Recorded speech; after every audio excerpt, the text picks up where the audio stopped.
This conference will now be recorded. Later on. Okay, Jerry Palfrey, Upside Down, Carl Foreman, Ken Anderson, David Heinem, Dennis Correa, David Muslin, Jean Spessard, Len Sierra, Les Shelderup, Paul Freda, Sylvester Mann, Ross Smith, and John Kemp. Did I miss anybody? We have Joel Blanchette and somebody named John. And LF, Larry Fish. Larry Fish. Oh, okay. Larry Fish, Joe Blanchette, John, Jon. and John. Well, here's Jon. Yeah, different John, Jon. Okay. And we've got another John. Yeah, that's probably, I know who that is. John H. Yeah. One of our Phoenix. That's our Phoenix, John. Okay. Hey, Rick, I've got to go. I'll be back. I've got to take somebody from the hospital to the nursing home. So I'll be back. Okay, fine. Thanks, Les. Well, I'll check in with you when you get back. All right. So since I know we have one new gentleman, we'll start with John, and then I'll do the roll call afterwards in case anyone else comes in again, and we'll see who needs time. So some of us in this group know Marguerite Florsham pretty well for many years. Marguerite is from Toronto, and I've had the good fortune to meet her at PCRI a couple of years ago. Len, have you ever met Marguerite or not? No, never actually met her in the flesh. No, okay. But she's a wonderful lady. She is, and They're cute all the time. of course, she was very friendly with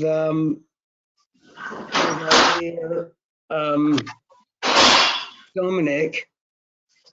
In fact, when I actually when I gave the eulogy for Dominic, I actually named her as the other woman because I think Dominic spent so much time on the telephone with Marguerite that Cecilia began to wonder what the heck was going on.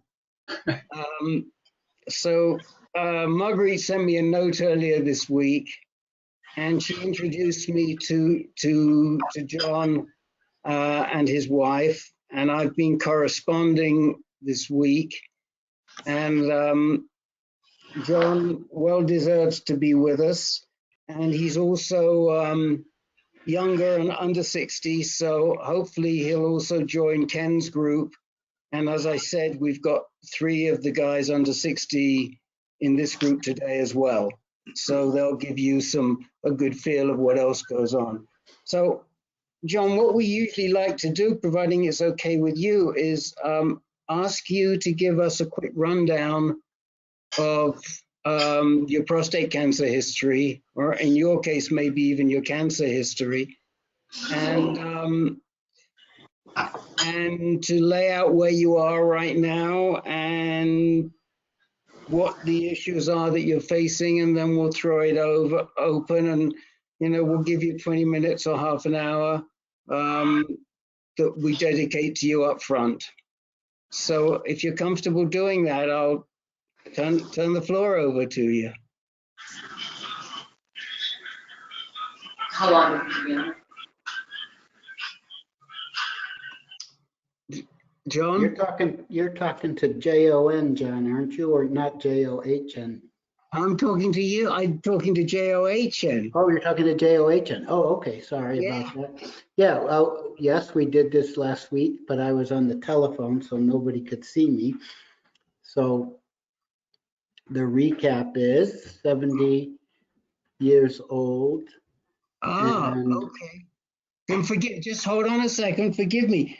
I thought you were John Kemp, but you're not John Kemp, but we'll still give you time. John, what's your you were on last week, but you're only on the telephone. That's right. And we gave you time up front? Yes. Oh boy, I think it's that heat that's getting to me. So, well, we've got 3 Johns and not the John I thought we had. We don't have the John I thought we had. And it has nothing to do with Marguerite, because Marguerite's John isn't here. Oh my gosh. Well, We hadn't noticed that the JON left. yes, JON is in and out, but he usually does that, so that's okay with us. But we He's don't back have. now. You're back now, okay. All right, well then in that case, we don't have anybody new. Is there anyone, let me try again. Is there anybody who has not been welcomed to this group as a new person? Okay. All right, I got my Johns confused. What can you do? Let me run down and see who needs some time. And if the other person from Toronto comes in, they're going to have to take a back seat until we have time for them. Okay, sorry about that, guys. Forgive me. I'll start with Jake. How about that? About damn time. But yeah, no, nothing for me, Rick. Thank you. Okay. Jerry, do you have anything for today? Jerry Pelfrey, anything for you today? You're muted right now, Jerry. He looks frozen. He does look frozen. Let me come back to him. Gene, anything you'd like to talk about today? Well, not much new, except I did have like a regular physical last week. And with the lab test, they did a PSA test, which is probably unnecessary because my urologist is checking it pretty closely. But it did come back 0, There we which go. is, There we go. you know, I certainly have no complaints with that. Excuse me 1 second. Hold on a minute. Hold on a minute, Jerry. We'll come right back to you. And Gene, I will check in with you. I just want to know if Sure. you'd like some time. So we will check in with you to find out what happened on that PSA test. Jerry, anything for you? No, nothing for me. Thank you. Okay. Carl Foreman, anything you'd like to talk about today? Sure, a couple minutes. Okay. Ken Anderson, I think we want you to talk to us about what's going on with you, even if you don't want us to talk, don't want to talk to us. Well, I'm not too keen on it, but I will. Okay. We gotta figure you out, man. Gotta do some work on you. David Heinem, anything for you? Yes, you're muted. No. Sorry about that. No, I'm fine today. Thank you. I have nothing. Okay. Dennis, anything for you? Yeah, just a 2-minute comment. You got it. David Muslin, anything you'd like to talk about us today? Yeah. Yes, please. Okay. Leonardo, anything for you? Well, nothing personal, but if anybody else besides me is on Xgeva, I have a link I'd like to share with them if they want to earn $100 in an hour interview. Ooh, okay. So yeah, we'll let you do that. Les has gone out. Paul Freda, anything for you? Can you hear us now? Oh, Paul still can't hear us. Oh, bummer. Let me see. I can hear everyone, but you cannot seem to hear me. We cannot hear you, Paul. Just make sure that the correct microphone is selected in the settings. At the top on the right, there's a little cog, that is your settings. And if you click on that cog, make sure that the microphone selected is the correct microphone. And that might do the trick. Okay? And then I'll check in with you one more time. Sylvester, anything for you? No, thank you. Okay, Russ, anything for you? Yeah, just a few minutes, quick update. Okay. Now, John, anything for you? John, John.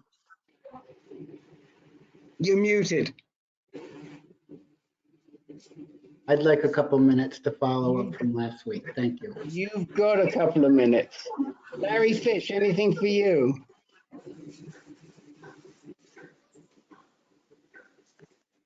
Larry. Aloha, geez, man. Hi guys. No, thank you, Rick. I'm good today. No, thank you. Okay. Joe Blanchette, anything for you? No, thanks. Okay. And Phoenix John, anything for you?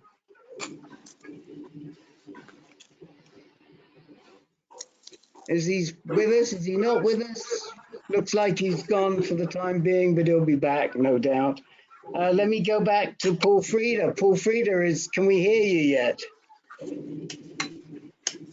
Guess not. Peter popped in also, so. Yeah, oh, and Peter, that's right. And Peter. Hey, Peter. Hey, Peter. So, Rick, I forgot the time when I talked to you earlier. I forgot when we started noon my time. So I'm only on for 40 minutes, and I got 40 minutes for another conference. Okay, no problem. Yeah, I'd like to bring up this prednisone issue quickly. Okay, so we'll start with you so that we get resolved. We get you resolved. Okay, so let me just see, what have I got here? 789. Okay. So Peter, why don't you kick us off with this issue that you've been wrestling with around prednisone? Oh, and Peter, before you start, I just want to tell everybody that we just found out Peter got nominated for a Volunteer of the Year on the island of Maui, and we want to congratulate you. All right. It's very, very well deserved. I guess they will select the volunteer from the 10 people or so, but nobody deserves it more than you do, Peter. Amen. Congratulations, Peter. Thank you. Congrats, Peter. So, Thank you. Peter, we vote for you or what? How does the vote process? No. No? No, it's just on Maui. It's a local thing. All right, my sister's on her way there. She's going to vote for you. I'll tell her to make a point of it. Really? They will probably let her off the plane. She lives here. They'll have to let her off. Okay. Okay, quick background here. Most of you know I'm in the midst of chemo. I hit the midway point this Thursday. So I've been taking prednisone as part of my regimen, only 5 milligrams every day. But I started noticing my eyesight. It was picking up cataracts. I mean, I do have slight cataracts. Last time I went to the eye doctor, he said I could, go a couple more years, and I don't have to worry about it yet. But all of a sudden, I noticed once I started prednisone that I was really getting fuzzy in my eyes, and I brought it up to. I have a local medical oncologist I'm working with, Dr. Trevor in California. I brought it up to my local guy a week or so ago, and I thought it was the chemo or something like that. He said right away it's probably the prednisone. So my question was, why am I taking prednisone? And he said, well, it's to increase your appetite and to fight against fatigue and so forth with the chemo. And I said, well, maybe I should go off of it, which is so I have. I've weaned myself off of it. And I do take a low dose of dexamethasone the day before, day of, the day after the chemo infusion. That'll be like Wednesday, Thursday, Friday this week. And I asked my doctor in California, and he's okay with me not doing the prednisone. He said probably do take the dexamethasone. And because the other thing I'm noticing is in place of the eye thing, which I feel my eyes cleared up a little bit, is I'm getting a little bit of swelling in my feet and legs. And probably the prednisone is a steroid and probably helps, fighting edema. So it's not terrible yet. Like I'm still walking around and walking 3 miles a day. So I'm thinking of staying off the prednisone.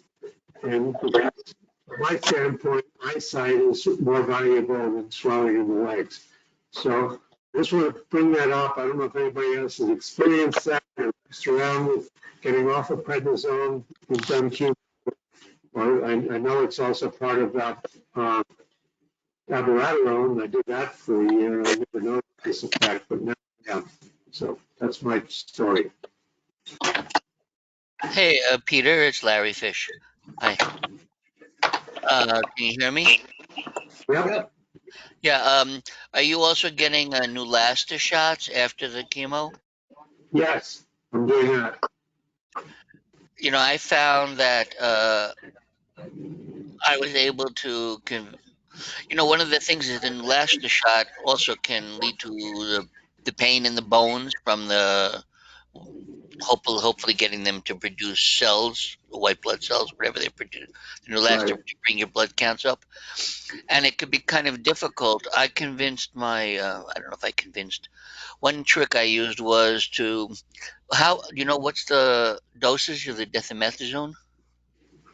8 milligrams. It comes with the chemo and again after the Neulasta? I take it orally before and after, and it comes with the chemo on the day of infusion. All right, so what I found was like the next day you go back, you get the Neulasta, and the day after that, the next couple of days are the most difficult.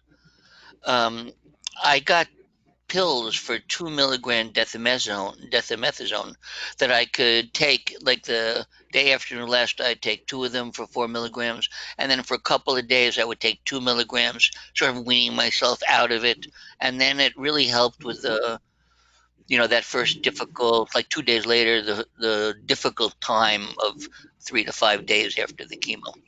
Just an idea that I worked out. That's all I wanted to share. I'm not having problems with Neulasta. I have the self-injection thing where they put the patch in your arm, and 27 hours later it pushes it into you. And I've not had problems. I don't have bone nets. I've just got metastasis, but not bone nets. So I don't feel bone pain at all. So I've been tolerating Neulasta well. I just feel the prednisone effects, and that's what I'm wrestling with a little bit. Because when I started seeing my eyesight going and looking at the computer or reading and stuff and feeling quick changes, I said, I gotta find a solution to this. And the doctor was really fast. I mean, he didn't even question me. He said, look at prednisone, it's probably prednisone. And I looked it up, and sure enough, that was one of the side effects. And oddly enough, it said low dose prednisone was even worse on the eyes than the higher dose. So go figure. Okay, thanks, Peter. Peter, did you say you are no longer on abiraterone acetate? No, I did. I'm on Nubequa now. I'm doing Nubequa, which is the base stuff, the darolutamide. Oh, okay, because my understanding with prednisone was to replace some of the androgens that the abiraterone stops your body from producing. And some of those are necessary for other body functions. Not the androgens, the cortisone. The abiraterone stops the adrenals from making cortisone, and the prednisone stimulates them again so that they give you a little cortisone, because without the cortisone you don't have appetite, fatigue. One big thing is you don't have appetite. Yeah. So that's what the prednisone is. Over a year. Okay. Has anybody else had any eye issue? I mean, there's several of you at different times have been on prednisone. Has anybody else ever had any issues with Hi, Gary, issues? Well, this is Dave Heinen. So I'm on prednisone right now. I'm on abiraterone and prednisone. And I actually went down from a 10 milligram dose to a 5 because the prednisone was really, frankly, it was agitating the hell out of me. So so I pulled back, and it's been fine. But I'm just curious, like, did your eyesight like fairly quickly go blurry? Because I have not realized an issue. Obviously, I'm a glass-wearing guy, so I have bad eyesight to begin with. But was it a fairly rapid? Yes, it was pretty rapid. It got my attention. But what the hell's going on here? Things started getting fuzzy. And it felt like cataracts and stuff. I'm an avid reader, and my girlfriend thought I was looking at the computer screen too much, but that really hasn't happened. I'm not on the computer all day long. So that's what it was. And it only, when I looked it up online, it said it's a side effect of only 20%, maybe 25% of guys people get this. So I'd be one of the lucky ones. So I'm experimenting. I'm just trying this out, and I'll let you know where it leads. So that's it. I don't want to belabor it. I just want to let you know what I'm doing and how I'm working with this. Okay. Rick, do you mind if I just pipe in here for a moment? Go ahead. So I just did a quick search on this, and the type of cataract that could be caused by steroids is not your typical cataract. They call it posterior subcapsular cataract, which means it's not the lens itself that's clouding up, which is the usual cataract. It's behind the lens, the cloudiness. And they say it's highly treatable. I didn't, linger long enough to find what the therapy is.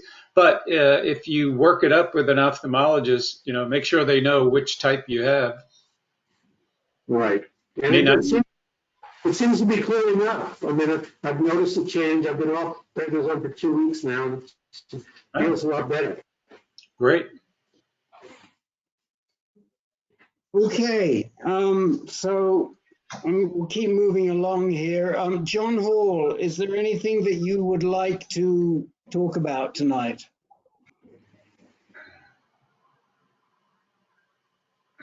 You are muted right now. Maybe you want to unmute, or maybe you yes. Okay. No, I'm other than just saying I'm starting my SBRT treatments next Wednesday. Okay, well, why don't we put you up, because there's a couple of other guys that have done SBRT, and we'll see if we've got any good tips for you. I think there are. There was somebody last week. I think this 100-degree weather is affecting my brain, but we'll just check in with you real quick, just in case there's anything that might be helpful. Okay. All right, so Carl Foreman, what's on your mind today?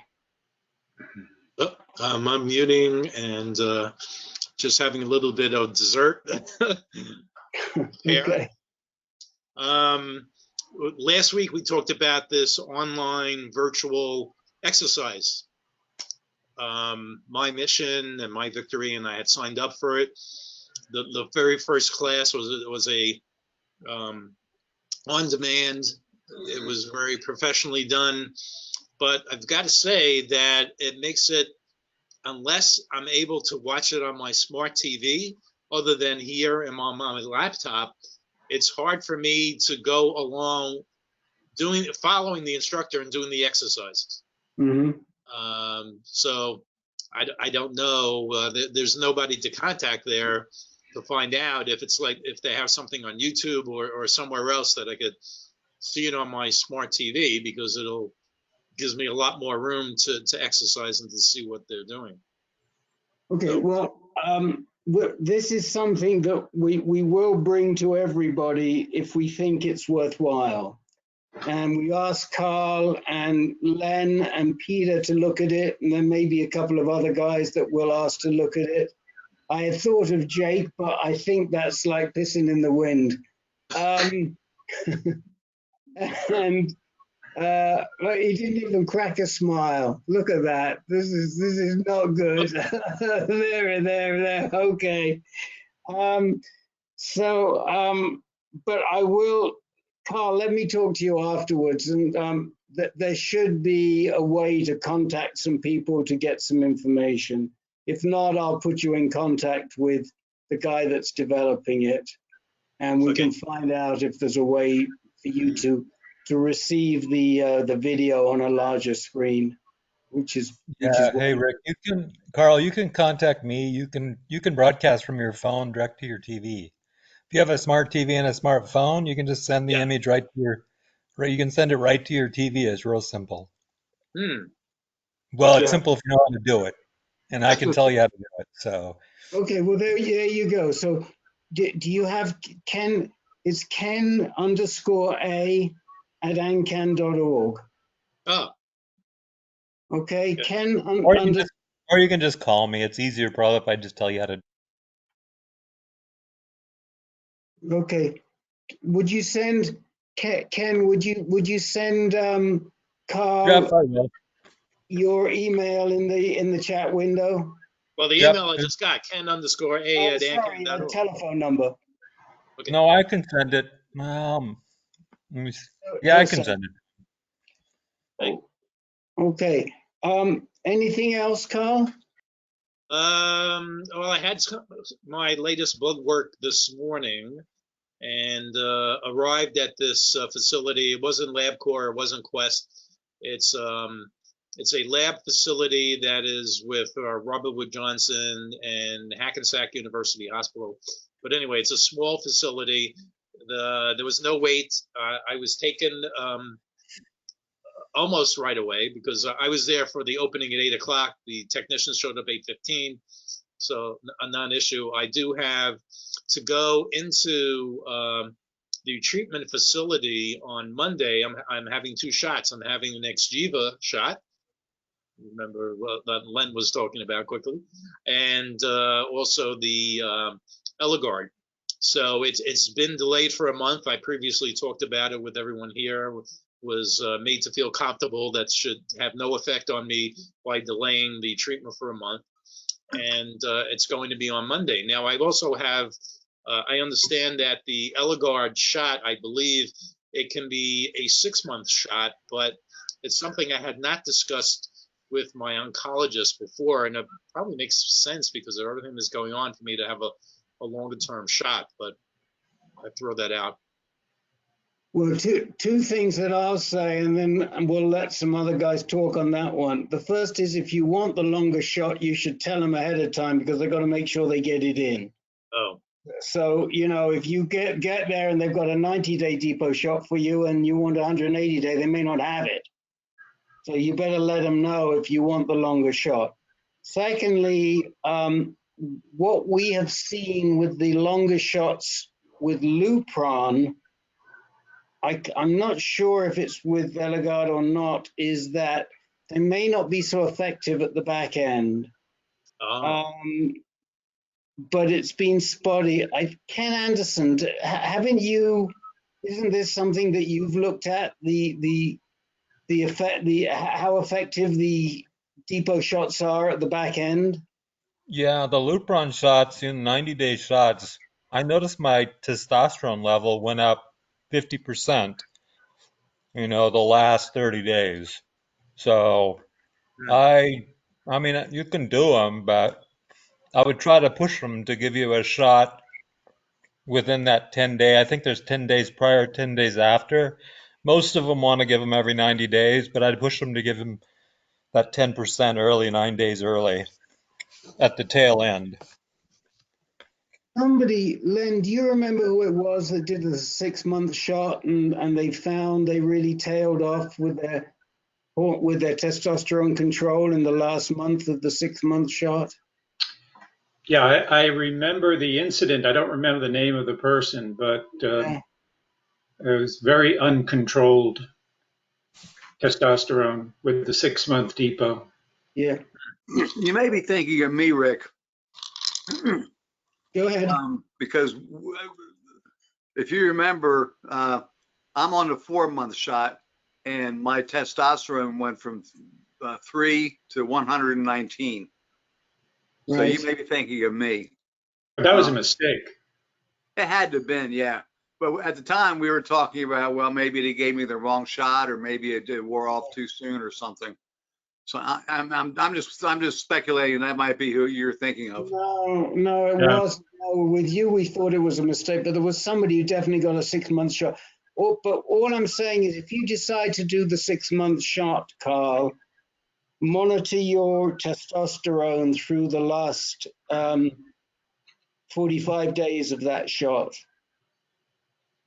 You know, and just make sure that it's controlled during the last 45 days of the shot. Okay. I mean, I don't mind doing it in 90 days if it's a better, more effective. So. Okay. All right. Anything? One thing I did want to say to anybody who's on this call, if there's any of you who would like to trial this exercise, this virtual exercise program, let me know. We have some free passes, and we'd love to get feedback. So far, I think we've got 3, maybe 4 people. We've got 10 passes. I can even get more. But the bottom line for us is that if it works, we're going to put it out to everybody on our list, and it will actually be a fundraiser for us because we'll get a very small percentage of the monthly subscription. It's $20 a month, so it's not expensive. And there's a lot of classes. So if anybody would like to try it, send me a note. Send me a note to rd@ancan.org, and I'll set you up. Rick, I'll give it a try. I know you sent me a link. I just haven't made time to do it, but I will. Okay, thanks, Ken. The only downside issue with it that we see right now is that you have to opt out. They take your credit card and you have to opt out of the credit card. I don't like that, but you know, we don't have enough influence to sort of change that right now, and we'll try and change it if we go forward with them. But just so you have to make a note to yourself to opt out. But anybody who wants to try this exercise program, how about Russ Smith? He looks like a good candidate. You can think about it. I'm not putting you on the spot. You don't have to answer me right now, okay? But if you'd like to try it, then we'd love for you to be a guinea pig for us. Okay. Rick, can I make a comment? Yes. This is something that you might want to keep an eye on. I posted it on Facebook. I don't remember the name of the company, but there's a new oral anti-androgen. Myovant. Say it again. Myovant, M-Y-O-V-A-N-T, and we're actually working with them directly. Len and I have been in touch with them, and they actually called us to get a sense of the lay of the land in the prostate cancer world about 2 or 3 months ago.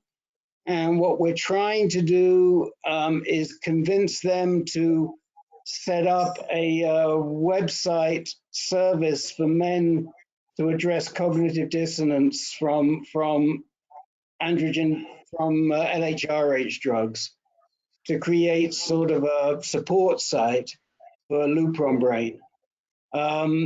It hasn't been approved yet, but it's getting there. Is that the same as Regulavix or something it's called? Yes. Same thing? Okay. The point I was trying to make was if and when it is approved by the FDA, that would eliminate, assuming the insurance companies will cover it, it's going to be probably going to be very expensive. But if and when it's approved, that will eliminate the problems with 90-day, 120, 180-day. Sure. Because you take it every day.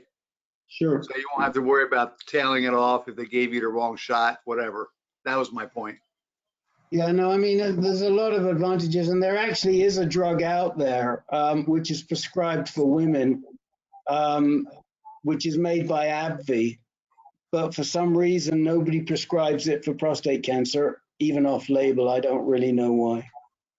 So it's not a new product, but for prostate cancer, it will be new. Okay, Ken Anderson. Why don't you talk to us about what's been making you mental?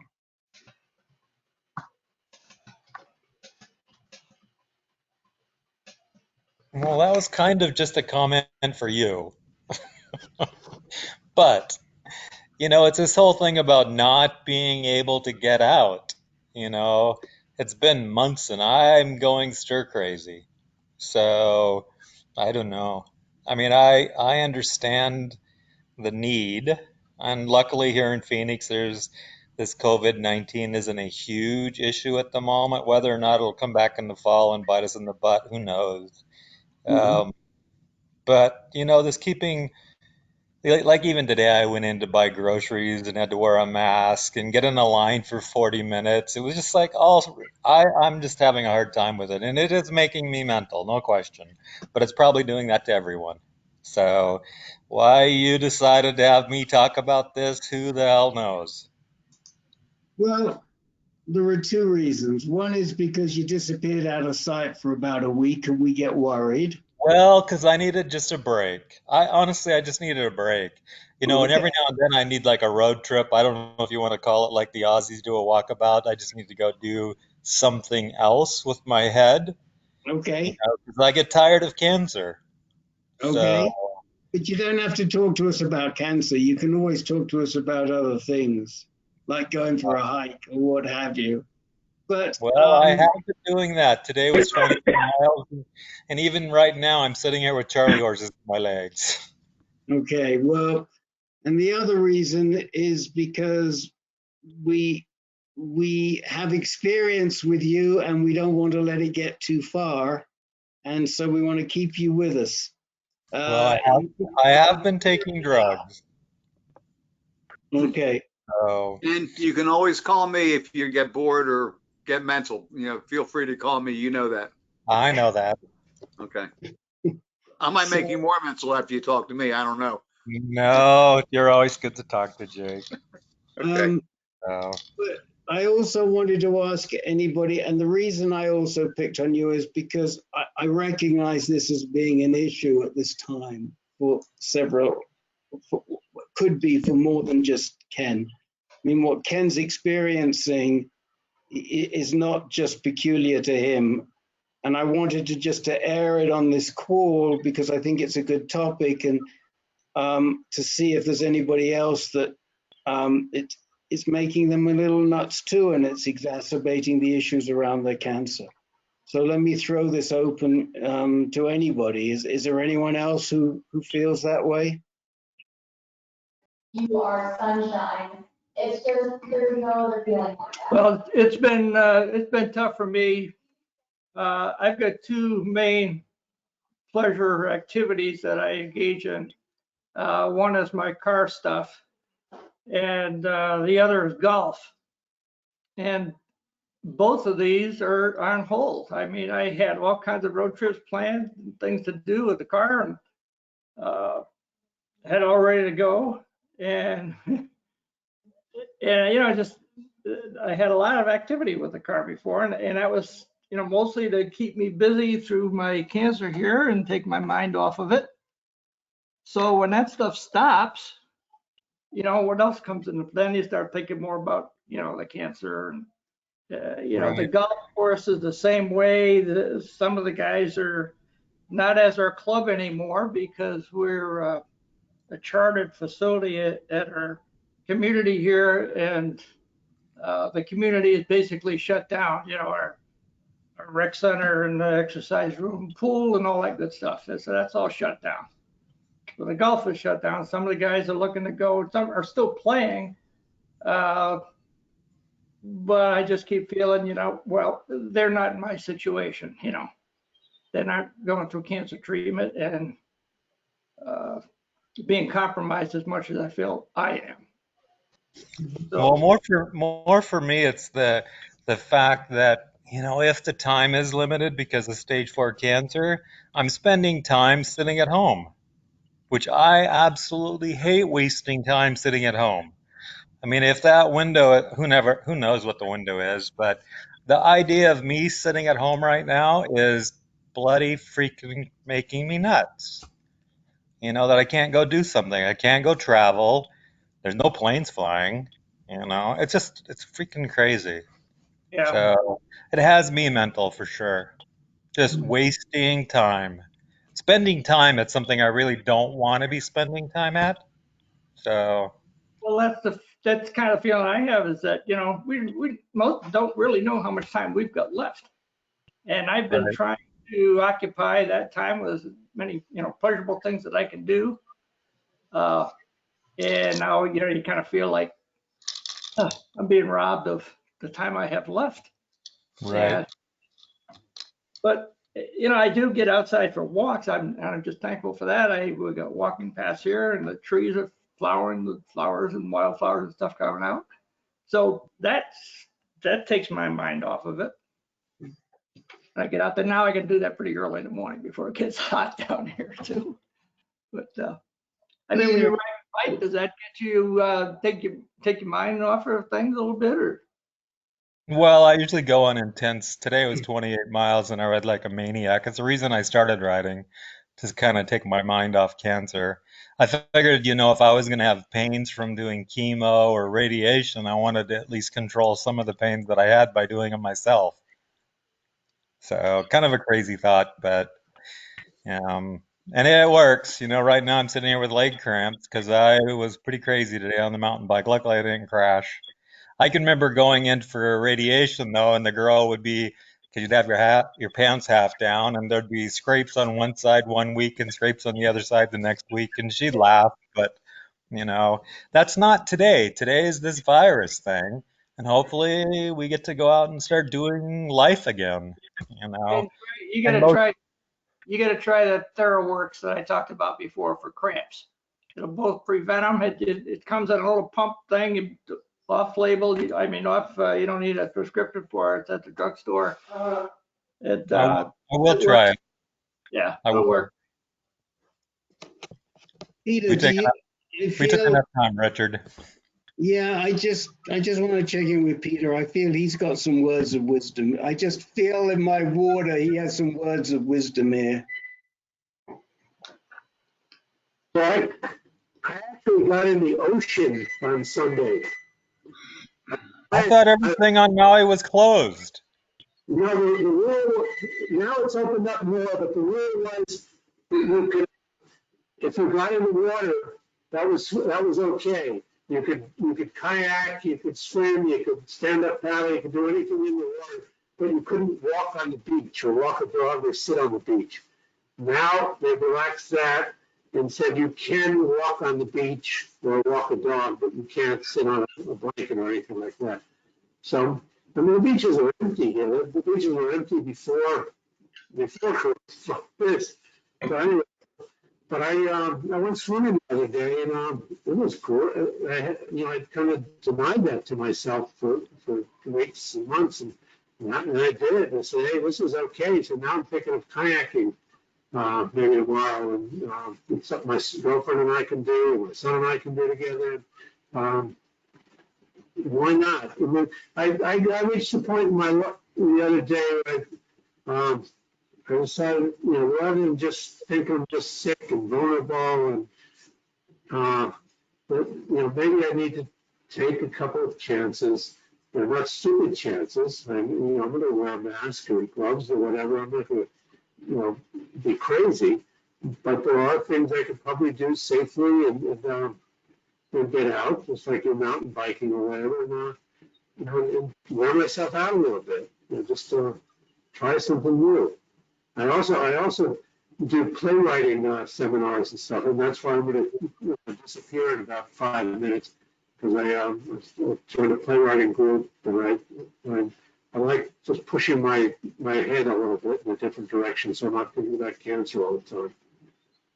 Okay. All right. So can we expect a performance? You write something and you'll be performing for us soon, Peter? No, I'll do the writing. Somebody else can perform it. Oh, I see. Okay. All right. All right. We won't hover over Mr. Anderson any longer, but please reach out to us if any of you are getting stir crazy from this, and we can try and figure out some ways that we can help you through. Dennis Correa, tell us what's on your mind, other than the fact that you can't play golf and you can't look after that beautiful Porsche. Well, I want to make a comment about today was my first visit to my local oncologist for blood draw since COVID. And I was very impressed. They had somebody, so you walk in the door, there's a nurse there, a respirator, gown, everything with their temperature sensor to check your temperature. And then they got the waiting area all set up with, there's no way you can sit in a chair next to somebody. They got the chair physically turned opposite towards the wall between the other chairs, so they're spacing out. Everybody was wearing a mask as a minimum, even the patients, and I was. And the woman that was at the door, just as soon as somebody would be called in and they'd get up out of their chair, she'd take her wipes and go over there and wipe down the arms of the chair, the back and seat of the chair. And then periodically she was also wiping the doors and everything else to go from the waiting room to the other treatment areas and so forth. So I was impressed that they had it together. Gave me a little bit of sense of confidence. You have apprehension about going for most of these visits, no matter what. And when you add the risk potential of somebody coming in there or the facility not being properly maintained. So that took a little bit off my mind.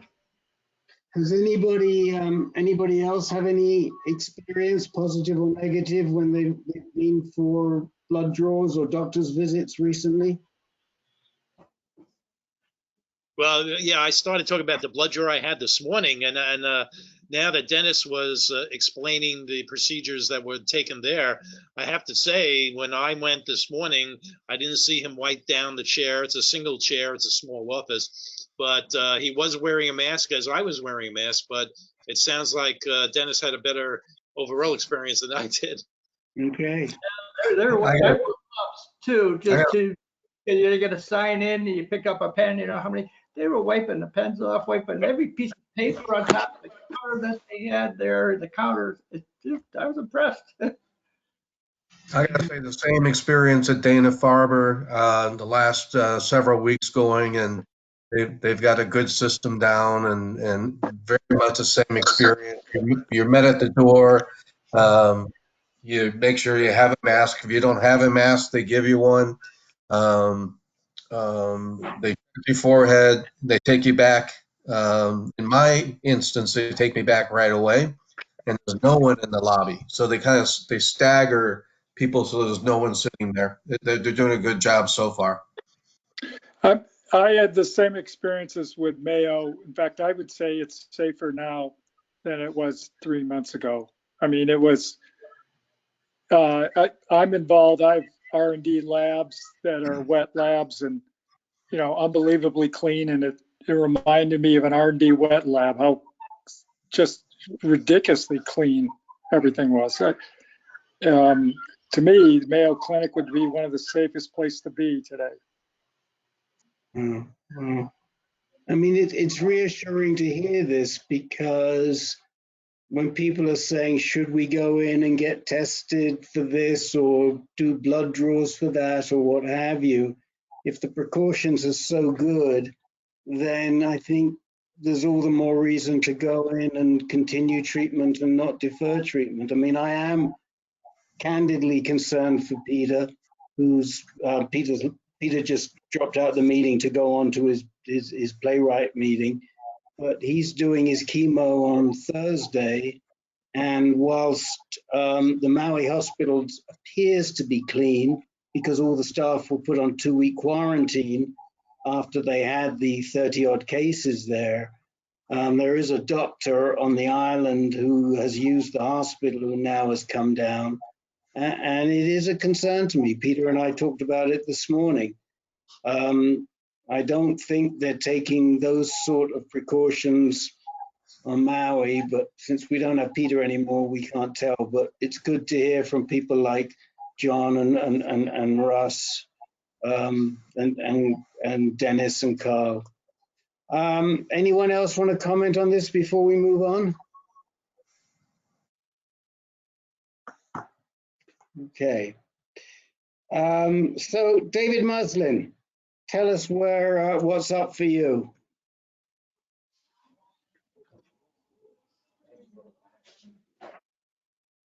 Yes, you're with us.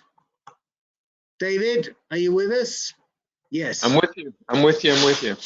Okay. Okay, here I am. Sorry, I had you on mute and camera was off. Is that better?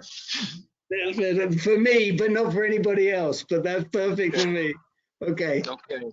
So, so my Lupron, my first Lupron shot, it was a 90-day shot, and it comes due next week, May 7th. And I've been doing it at Northwestern, but I've been fortunate enough to be down here in Florida, and we're going to be here for a few more weeks. I'll probably get back up to Chicago at the end of the month. So what I was doing, my thought process was to look for a local urologist to get a Lupron shot and get all the blood work done before the Lupron shot. Any thoughts, comments, input? Well, good. So what is it that you're thinking of doing? You're thinking of getting the blood work done down in Florida and then getting the Lupron shot back in Chicago? Is that? No, I think I would do both here.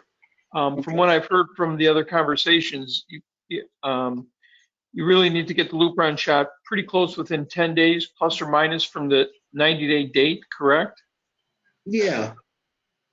So rather than worrying about it, and quite frankly, I'd rather go to a small doctor's office here in Florida and get a Lupron shot here rather than go to Northwestern. Yeah.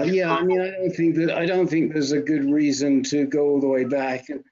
Most doctors' offices are very happy to give you a Lupron shot because they earn out of it. Right. And as long as it's a urologist that's used to giving the shots, or a nurse that's used to giving the shots, because you don't want them to go to school on you, then I would say it's fine.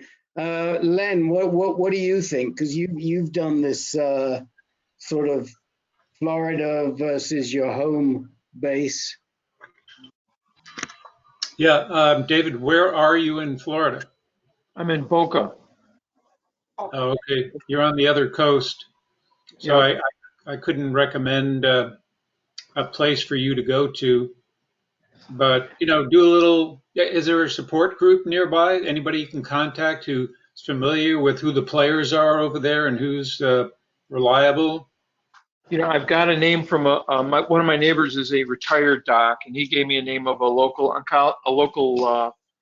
urologist who he says who's great. And I'm going to call. I'm going to call his office, and I'm also checking with Northwestern to see if they can recommend somebody from my medical oncologist. You guys know. It's a good idea. Yeah, like as Rick said, I'm in Venice, Florida, and I found a good doctor here, someone who even had a relationship with my doctor up in New York. Yep. So it worked out great, and I'm very happy with the care that I get here. So And you know what you're getting is just blood work and ADT shot, so this is not complicated. Right, right. And what I heard earlier, some guys, it's better to get a 90-day shot than it is a 180-day shot. I would agree with that. Yeah. Okay. What are you getting? Eligard or Lupron? Lupron.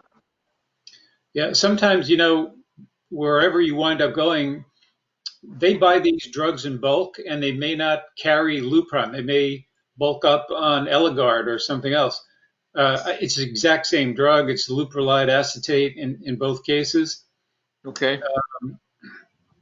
So you know, don't freak out if they say, well, we don't use Lupron, we use Eligard. Okay. It's fine. Paul Freda, can we hear you, or can you hear us? Oh yeah, Paul's on that side.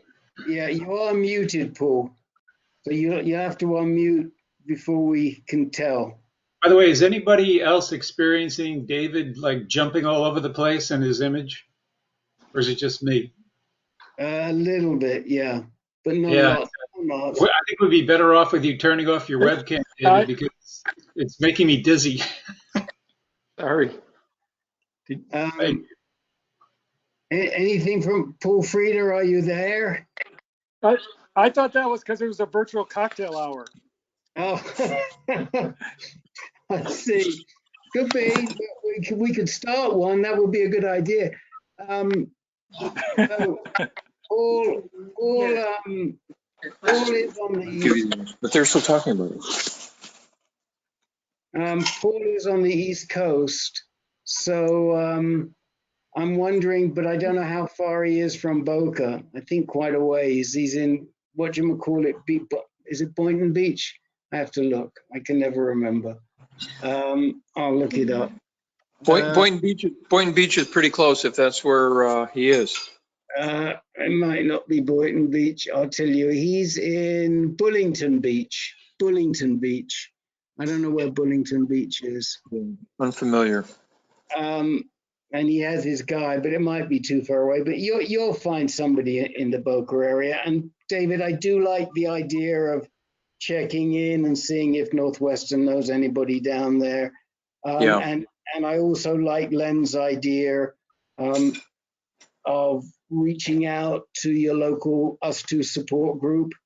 You can find out who they are on the US2 website and call them up and see if they've got a recommendation. Got it. Okay, and if you're still stuck, call us and we'll see what we can come up with. I have some other ideas too. Thank you so much, guys. David, Yes, sir. there's also a 120-day shot. It's halfway between the 90 and the 180. I've been using that for 8 years, so it's if you want to compromise. Yeah, I'd rather do a 120. You know, why bother having to get a shot? So I like 120's question.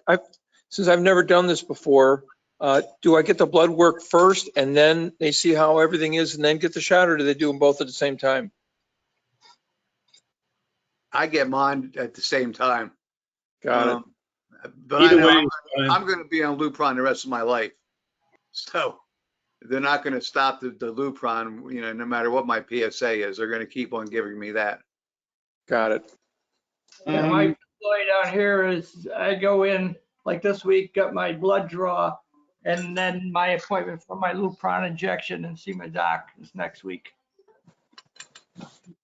Okay. Thank you, gentlemen. Okay. Yeah, you know, it's interesting you ask about the blood work. I did most of all of my ADT in the Kaiser Permanente system, and they have a weird system. They don't even pay attention to the length of the depot. They measure your testosterone on a regular basis. So they will give you a shot, and then if 90 days later your testosterone is still low, they won't give you a shot again until your testosterone starts to move up. I mean, I think it's sort of a cost-saving money. I didn't like that system, and I told my urologist that, and he always insisted that I get my shots on a regular 90-day schedule. Right. But that they would test me for testosterone to see if I was controlled or if I was not controlled. Got it. But I don't think it really matters. Yeah, as you know, you're going to have to be on the ADT for a period of time, David. So I think you're going to stick it out. Yep. So it doesn't really matter. The trouble with doing it the way your doctors did was if your testosterone starts to rise again, then you probably, and then you get another Lupron shot, you probably have to get a Casodex to go along with it. Yeah, but it would never be that high. So they would still be giving it to you when you were under 150. When you still had some Lupron in your system. Well, even if you didn't have Lupron, you hadn't started making enough testosterone. So, that they would be looking. I mean, frankly, I think if it was over 50, they were going to give you a shot anyway. So it never really got away from you. Anyway, let's keep going here. Jean Spissard, tell us about this PSA test that you got this week.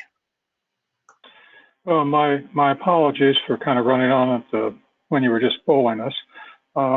It's probably not all that significant. It was just part of a regular physical. So it wasn't the ultra sensitive, that normally is used for follow-up.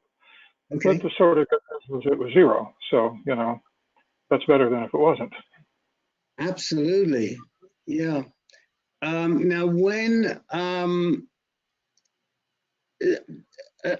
what I'm looking at here is that that you did the radiation therapy and you did 6 months of hormone therapy. And when did you finish that hormone therapy, Gene? Well, actually, it will end, or the 3 months from the second shot will be over about the middle of next month. Okay. So you really should be, as long as the Lupron's working, you should be at less than 0.1. So, okay, that's great. And any additional issues since you talked to us last time about from the hormone therapy? Nothing new. I have to say, as it's warming up, why I'm certainly appreciating the hot flashes less and less, but that's not exactly news. Yeah. So, Yeah. Okay. And anything else you wanted to raise with the guys? No, I think I will pass and you can go on to the next guy. Okay. Well, thank you. It's good to see you again. We like these Tucson faces. It always makes me feel good that we're not alone down here in deep southern Arizona, right, Mr. Correa? Okay. Len, tell us about this Xgeva program. Yeah. I was alerted to this by the prostate cancer group leader up in Connecticut, and it was a survey that was being conducted by a company called Life Sciences Strategy, some sort of, oh, I didn't realize my camera was off, some sort of, business strategy, marketing agency on behalf of AnCan, who I believe makes Xgeva. And they wanted patient experience on Xgeva. If you qualified, and they have you fill out an online questionnaire. Okay, Ken is saying, send it to me. And I copied the link and I pasted it into the chat box. Unfortunately, somehow the link wasn't active. So I'll have to, maybe I'll send it to you, Rick, and then you can forward it to, whoever wants it. I've already sent it to Carl. Now Ken says he wants it. Anyway, if you qualify, which basically means if you're in fact taking Xgeva and you've had at least 2 shots, I think, They want to talk to you and they want to know your patient experience, side effects. Are you having any trouble getting the medication? What is your dosing schedule? Those are the types of questions that they ask. It's an hour-long interview. I was thinking to myself, how can I talk about Xgeva for an hour? But somehow the hour passed, and I did. And of course there's one main person who's asking you the questions, and then after they have concluded, then they invite some of their colleagues to ask follow-up questions. In my case, there were 4 additional people on the call. You don't have to have your video cam on. As a matter of fact, it was, in my case, I don't know, the Skype, it was Skype, unusual that people are still using Skype, I think, but it just wouldn't launch properly. So I joined on the computer. I just had no webcam. So anyway, that's about it. You get $100 for your time and effort. And yeah, maybe you can't really ask them questions about, if you have issues with Xgeva, they're not going to answer those questions. These are business people for the most part. They're not medical people. So just know that. They want information from you. They're not going to give you information. But they're very pleasant, very nice, very appreciative. So Ken, if you want something to do with your time, there's 1 hour at least we can account for, and you get a little bonus. Right, and the program usually is that if we send you surveys, we ask you to consider a small portion of whatever you earn as a donation. So it's up to you. We don't. It's no obligation, but we leave it up to you. What I would say probably quickest is just drop Len if you want the link. Drop Len a line directly. It's len@ancan.org. Len@ancan.org. And Len, if you like, I can include it in the next reminder. I don't know if you want me to do that or not. Yeah, that's fine. Okay. And for those of you who are wondering what the heck Xgeva is, because I am certain there are some people on this call who are wondering what Xgeva is. Yes. Oh, go ahead. Good. Len, I defer to you since you're using it. Well, they're commonly known as bone strengthening agents. Xgeva is one of the newer ones. It's a monoclonal antibody against targeting a ligand called RANKL. And if I told you what RANKL stands for, you'd forget it in 2 minutes, so there's no point in doing that. But it's, it basically promotes osteoblastic action and diminishes osteoclastic. So one is bone building, the other is bone breakdown. So it helps strengthen your bones and makes your bones denser. Other types of these agents are the bisphosphonates. The most common for us guys is Zometa, zoledronic acid. And Jake takes that one. Sorry, Jake, survey's not for you. It's only for people taking Xgeva. That's okay. I'll stay poor. Thank you very much, Len. Okay. Yeah, talking about the X drugs, I got a note from the folks at PCRI today looking for people taking Xofigo, but we know very, very few people taking Xofigo. They're looking for to do some interviewing too. So Zofigo is, not PCRI, but Zofigo want to do some interviewing. Okay, so the program there is, if you're interested in earning $100 for an hour interview on Xgeva, send Len a note, len@ancan.org, and I will be putting it in the next reminder. And that's it. And we're moving on. Any questions? Yeah, Rick, kind of at the end, I wasn't around on Saturday. Could you go over what you participated in this last Saturday? Oh, the HEV thing, the Healthy Yeah, Voices. was it Yeah, interesting or what was it? it was. Let me leave that to the end though. Let me get through everybody, and then Okay. I'll come back to it, but with pleasure. Russ Smith, tell us what's on your mind. Just quickly, that Monday I start my first, the round of radiation that will run 8 weeks like everyone else. So nothing's changed. It's on my mind going through the first one. So that's really the only thing.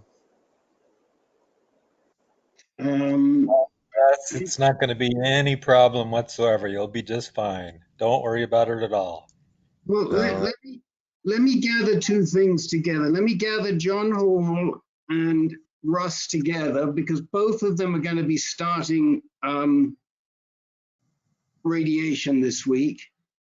John's is SBRT. I think yours is IMRT, isn't it? Isn't it, Russ? IGRT. IGRT. Yeah, similar. And have they put the gold fiduciaries in for you? I'm not getting that because I don't have a prostate. They're just doing the bed. Well, they can still put them in. I guess they don't have to. And what about you, John? Have they put in any type of markers for the SBRT? I don't know if they do that or not. Not when I did it. Not when you did it, Joel, huh? I got markers done. You do have markers for your SBRT, huh? Yeah, yes, I did. I got markers in, and then I got a CAT scan and an MRI for them to quantify where exactly they're going to be doing the radiation therapy.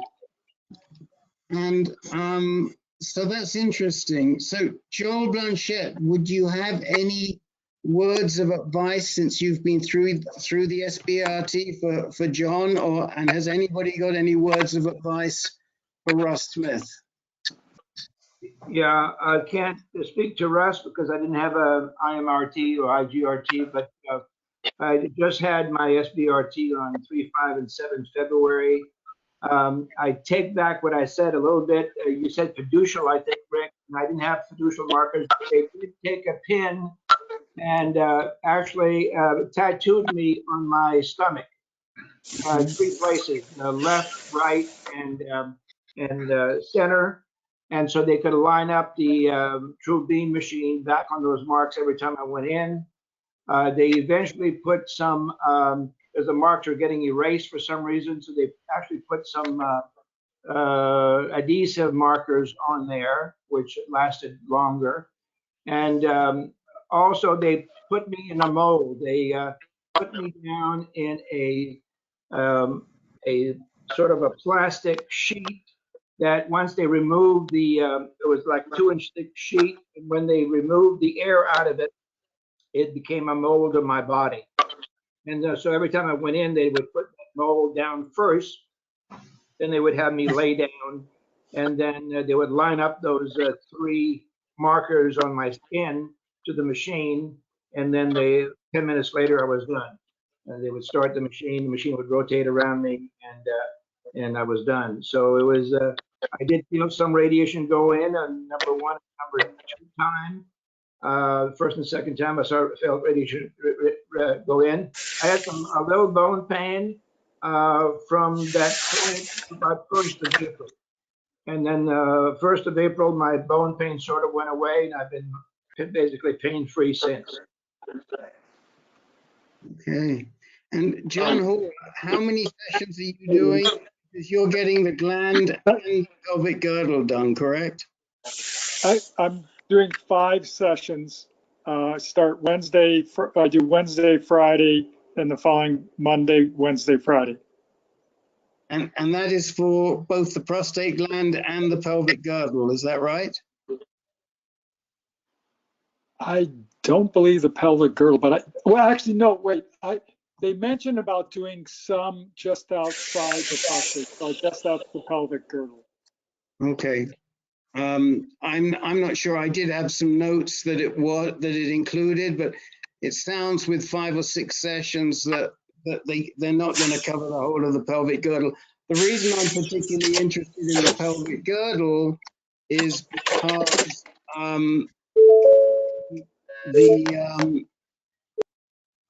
the reason I'm particularly interested in the pelvic girdle is because it's pretty new doing SBRT on a sort of a more widely dispersed area. And we know that there's a guy in Wisconsin, a Radon, who does that. So if it does turn out that they are going to do the pelvic girdle, let us know, because this is really new technology if they're going to include the pelvic girdle. Okay. Would you mind sending me like 2 sentences how I should, because I have to do everything through the portal. Yeah. And so I'd like to know what, say in 2 sentences, what I should send to my doctor, Carlos Vargas. Sure. Thank you. So we'll put the questions down. We'll put the questions down for you regarding the if they're covering the pelvic girdle or not. Okay, and then for Russ, following up on the IGRT, I mean, that's similar to what I had. I had IMRT, which was also guided by, to be honest, I'm not even sure if there's a difference between IMRT that's guided with fiduciaries versus IGRT. But, the one thing I say to both of you, and I think you've all heard me say this before, and not just me, but other people that have had radiation, is do try and get some exercise in every day. It's especially important if they are going to be radiating your pelvis, because the bone marrow, there's a lot of bone marrow in your pelvic area. And so that's really what's going to make you feel kind of tired. And if you can get that 15 or 20-minute walk in or more, depending on how you feel, please do it, because it is going to make a very big difference, especially the further you get into it. So, by the time John Hall gets to his 3rd or 4th session and Russ has got about 10 sessions down, that's when it's going to become really, really important. So I just encourage you to get that walk in. The other thing is that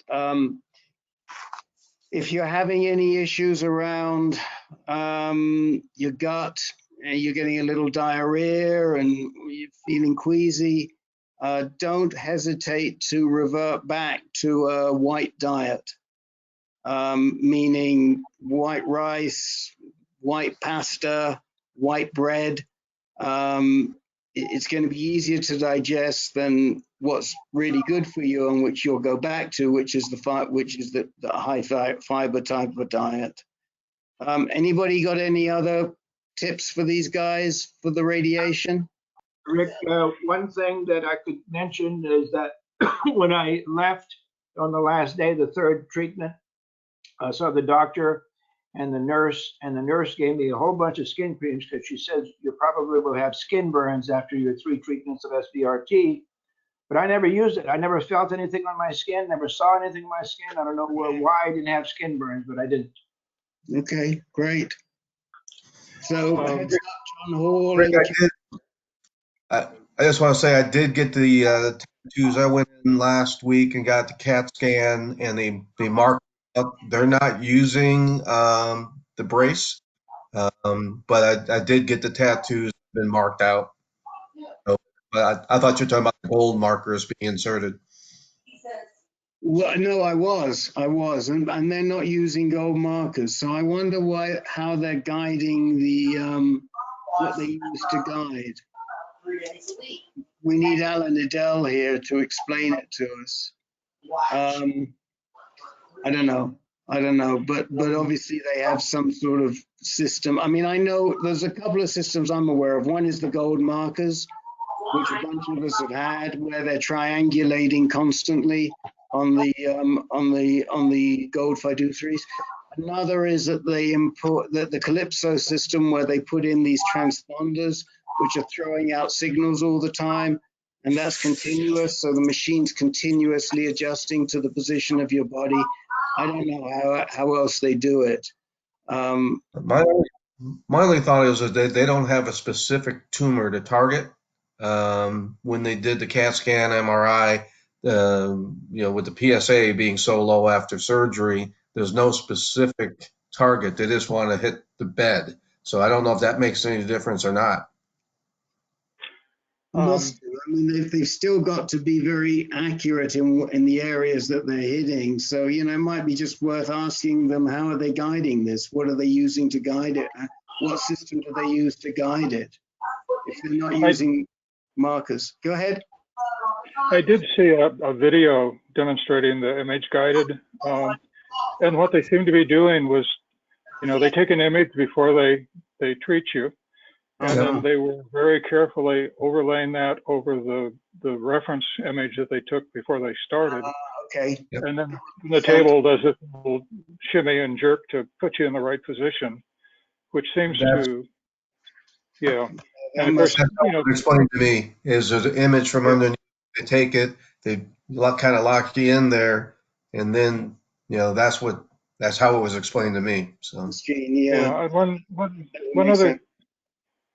one other thing I could suggest, I just finished this, last month. They probably have, they want you to prep with a full bladder and so forth. And I found that getting into a routine, I know so many minutes before I do this and so many minutes before I do that, and, just do that routine every day, keep it up over the weekends so you kind of get your body trained so that you can go in prepped properly every day, hopefully. And, it seemed to work for me. Like I said, just, you kind of got this timetable up until the time you're supposed to be there is, you empty your bladder here and you drink so much liquid, etc. The good news is Dana-Farber's satellite location is about 7.5 minutes from my house, and my treatments will start at 11. So I never had any trouble with going to the bathroom in the morning, and a lot of water anyway. But I can fill up pretty much on the way there, and that should be good. I did that for my run through, and they said it was good. Yeah, well, if you start developing issues, like with a little bit of diarrhea or something, kind of getting locked into a routine can, I think, be really helpful. And like I said, keep it over like the weekend. Good advice. Thank you, guys. Yeah, I mean, that is really good advice. I've never really thought about that before, but to do it, to continue that routine over the weekend is a really good idea. Yeah, I like that.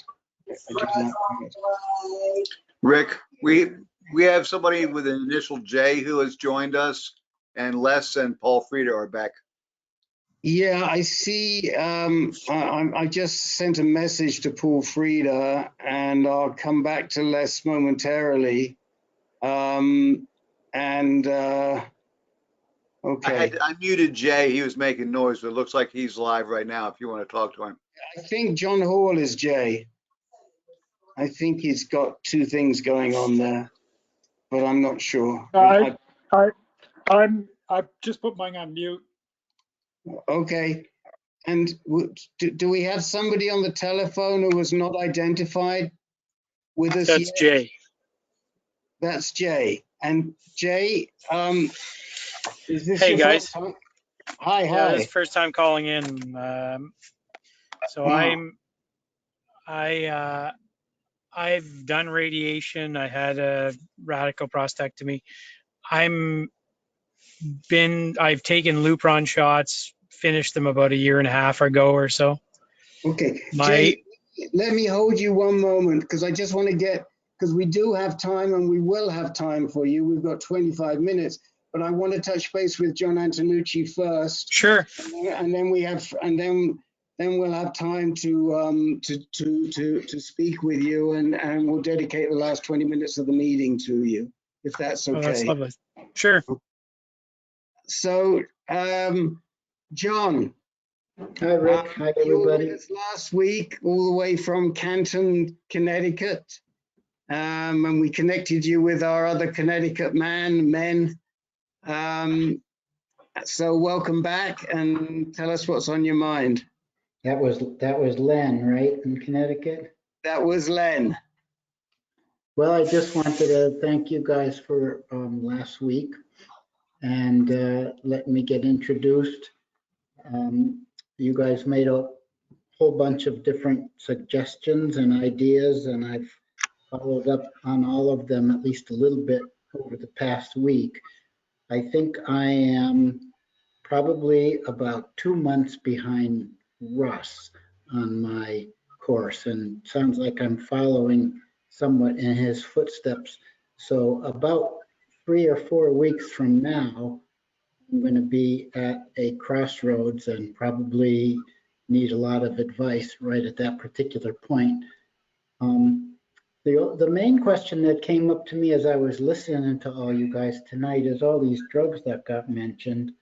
I guess that most of them are anti-androgen drugs. And so one question I had is, because I'll probably be on Lupron in a few weeks, is that the radiation oncologist told me that the purpose of these drugs was not only to kind of back away the testosterone and slow down the cancer directly, but also he said that it sensitized the tissues to make them more vulnerable to radiation treatment. And so one question I had is that in this what looks like range of at least a half a dozen different anti-androgen choices, do they all do that? Do they all make radiation therapy work better, or only the Lupron and the one that you said was the same as Lupron, Elgard?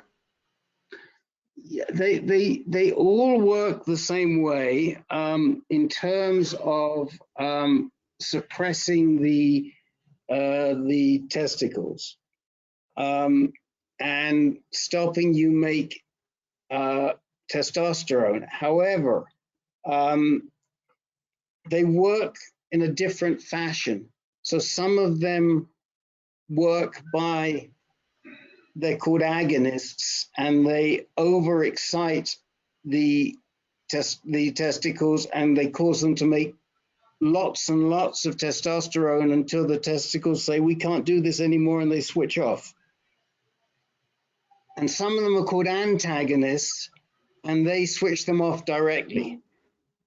And we tend to think that the antagonists are a little bit more efficient than the agonists, but it's not significant. A lot of times, if men have been on an agonist like Lupron or Eligard or Zoladex or Trelstar for a long time, and they're not controlling their testosterone that well, they may switch to the other type. But by and large, there's not a huge amount of difference. There is a difference in where they shoot them. They shoot some in the stomach, they shoot some in the butt, they shoot some in the arm. But that's my summary. But let me turn it over to my main technical man to fill in what I've missed. Len, go ahead. You get an A+, Rick. You haven't missed anything. It was a good explanation. I have nothing to add. So all of them will make radiation work better. Yes. Yes, they'll all make radiation work better, because the reason they make the radiation work better is that and also the reason why you have to take them about 8 weeks ahead of time, 6 to 8 weeks ahead of time, is because there has to be enough time for them to become active and to run the testosterone down. Once the testosterone is run down, the theory is that it weakens the cancer cells because they don't have anything to feed on. So what we're doing is restricting the testosterone up front, weakening the cells, and then we go in and we blast the cancer with radiation. Okay. Okay. Yep. Thank you. And Pleasure. I'll be talking to you guys again. Keep on coming back, John. You're always welcome. You're always Thank you welcome. very much. What were your thoughts on finding a GU medical oncologist after you left us last week? I wrote a note to the GU medical oncologist that I consulted with at the very beginning. And I said, I've heard that it's probably a good idea to have a sort of a primary care oncologist that follows you through the whole thing, who's a medical oncologist. How do you operate? What do you think of that idea? He said, I don't think it's necessary. I think that you start with the urologist, and then the urologist will eventually pass you on to the radiation oncologist, and the radiation oncologist will pass you on to me, and you don't really need me until it gets to that particular point. And then I also talked to a radiation oncologist. Actually, just today he called me back to give me some idea about what's ahead. And he felt the same way. So our local guys here in Central Connecticut at the Hartford Hospital and St. Francis Hospital groups don't seem to work that way, but I know that there are a number of you guys, and I actually got a couple of names last week, feel that it would be a good idea to have a central person, a medical oncologist, sort of as your primary the whole way. So that's what happened to me when I asked. Okay, no, it's a good update. Let me ask you, the medical oncologist who you saw, does he consider himself to be a genitourinary specialist, or is he a general medical oncologist? He considers himself to be a GU specialist, although he does do a little bit of other stuff. Look at his list, like he's got a few breast cancer patients that he inherited from some other oncologist, but mostly he's a GU guy. Okay. So anybody want to comment on the feedback that that John has received? John, what was your Gleason score? 9. Oh, 9. Yeah. I think the sooner you get a GU medical oncologist on board, the better. Sad to say, you're likely to face lifelong treatment of some kind or other. There aren't many Gleason 9s or 10s that are ever cured.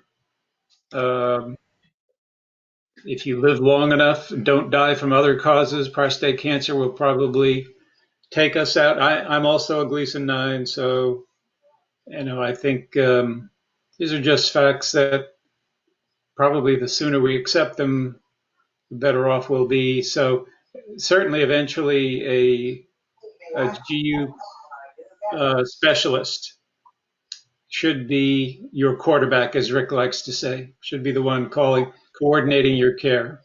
So when you say eventually, you sort of mean the sooner the better, I think, right? Yes.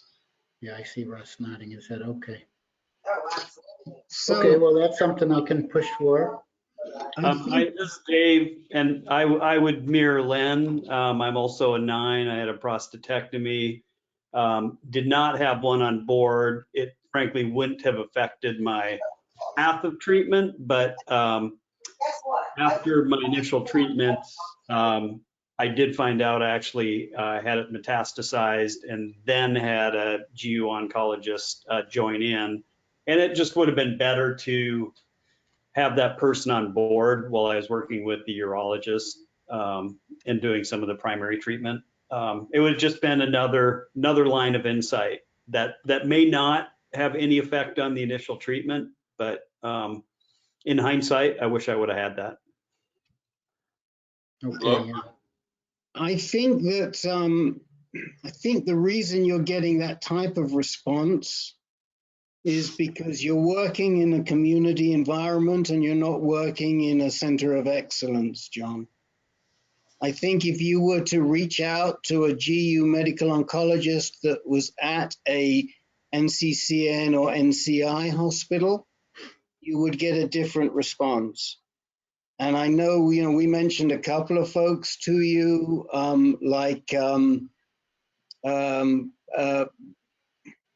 the guy, Petrolov, is it? No, what's the guy's name at Yale, Len? Yeah, Daniel. Yeah, Dan Petrolov. Yeah, now you got me confused. Petrolark I have. What is it? Right? Petrolark. I'll tell you. Very close. I forget his name. It is very close. I'll tell you in one quick second. Oh, doctors. And then I heard about Russ's med onc guy, Dr. Robert, but he's probably up in New Hampshire or something. Yeah, if you can get to Daniel Petrolak, you'll be good. Petrolak, yeah, that's it, Petrolak. Petrolak is Petrolak's a good option for you, or else, you'd have to go down into the city or over to Boston, which is probably 6 of one and a half dozen the other from Hartford, whether you go to Boston or whether you go to New York. I looked up that NCCN list, and neither of these hospitals are on their list as a primary affiliate. But Hartford Hospital has some kind of formal relationship with Memorial Sloan Kettering that they brag about, but they don't have their own independent. And also St. Francis Hospital, their cancer center is called the Smilo Cancer Center, which is the same as the name of the one at Yale. So there's some close relationship there, but again, they're not independently on that list. Well, I mean, I'm not surprised because the community doctors tend to be a lot more territorial in terms of the urologist does this, the rad onc does that, the GU med onc or the medical oncologist does the other. And I don't think it's a good system, but there are other people that disagree with me, and you have to make your own decisions. I think most of the men who are on this call do have a GU med onc in place, and I think they are grateful that they do. But I can't give you them. It isn't even medical advice. This is pure navigation. Yeah, I would love to have a central person that I could talk to and not be handed from one to the other as I go down the road the next several years. But that's one good reason why we think you need that guy in place right now in the catbird seat. We do want to save the rest of the time for Jay, but we can come back to this at some other time. But I would say don't give up the ghost when it comes to the GU med onc just yet. Okay. Okay, thanks. Yep. I just wanted to make one comment, Rick. Jake, no more comments. I cannot. You need to tell him about Casedeck. To get to Jay. We got to get to Jay. Okay. Sorry, Jay. Sorry,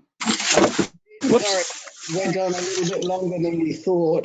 But why don't you tell us about yourself?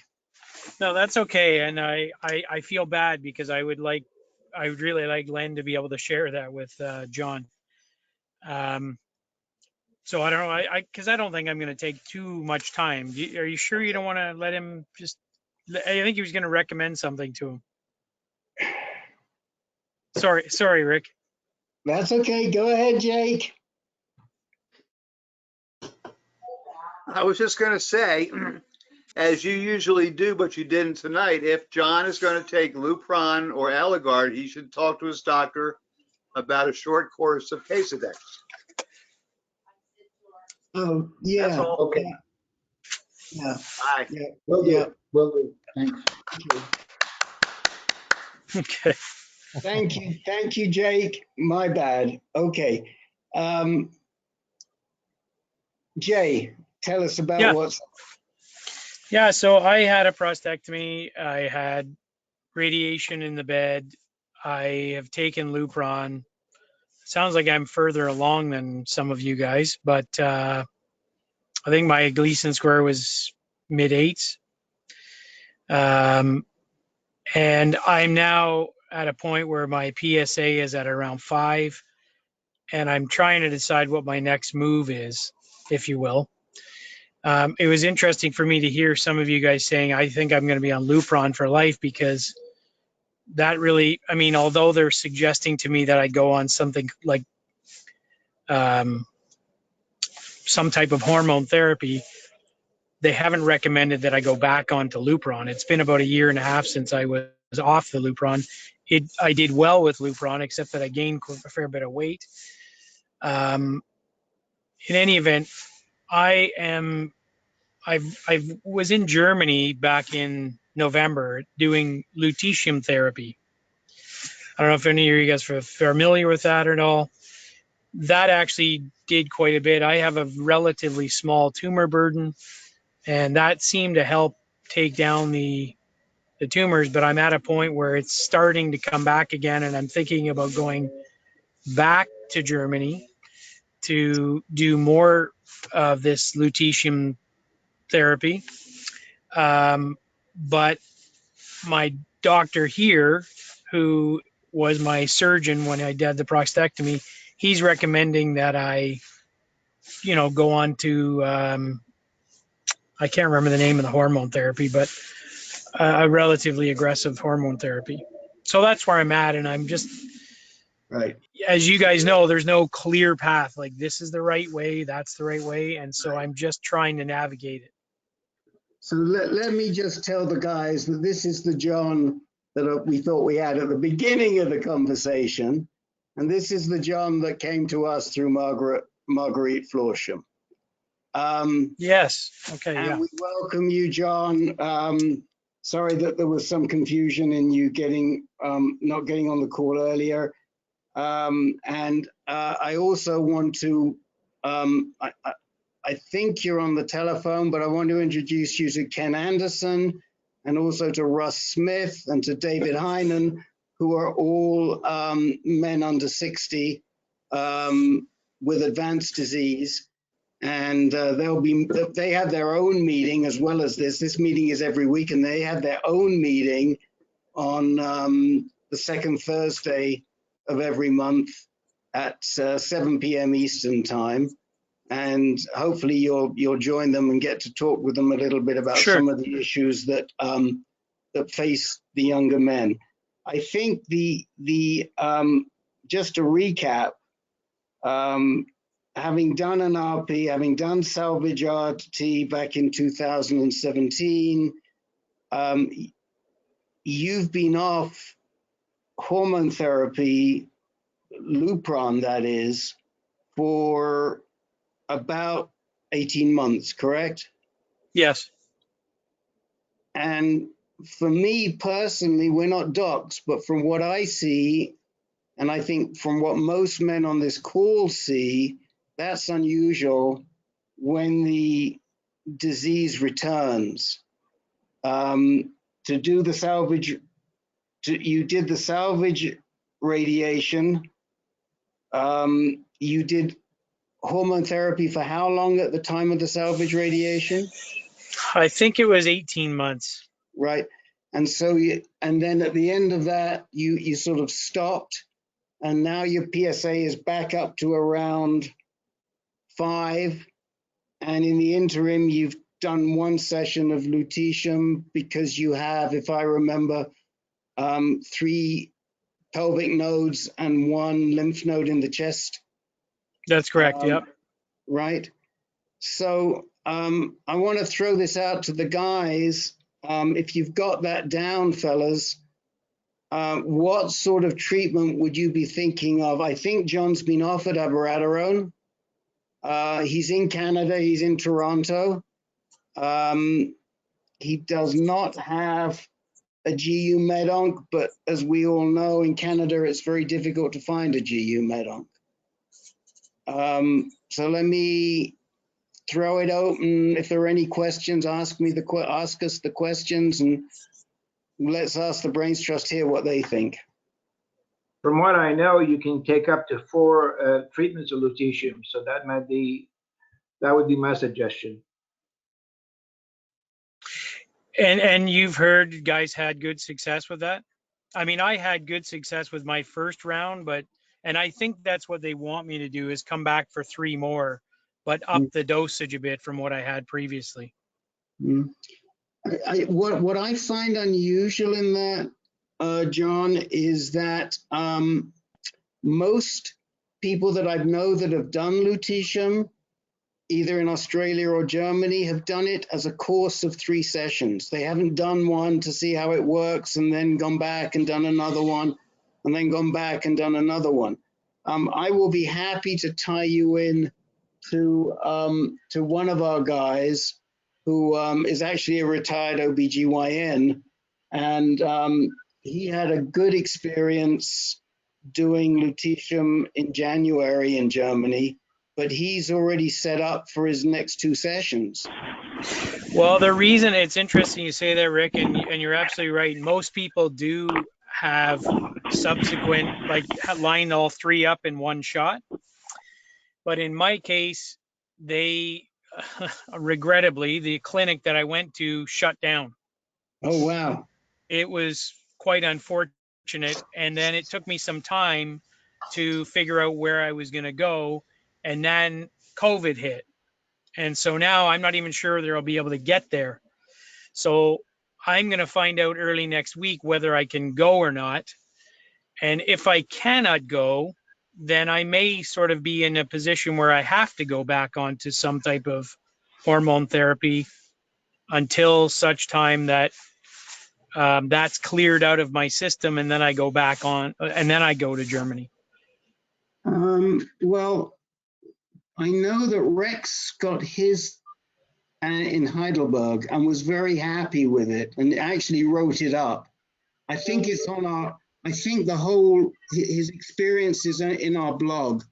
So you can go sort of look for Lutetium 177 in our blog, and I'll try and connect you to Rex because he is definitely a great resource. Okay.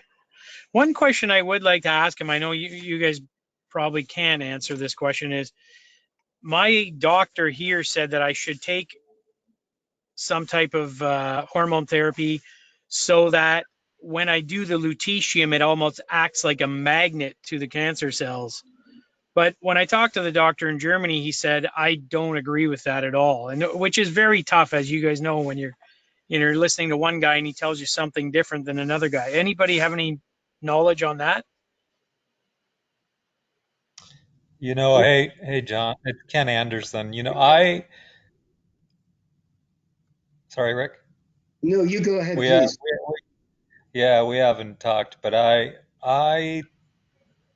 know MD Anderson, Logotheus there, who's their main guy, is doing a clinical trial, and it should be wrapping up if they had closed down their phase 1 trials, but their 2 and 3 trials are still up and running.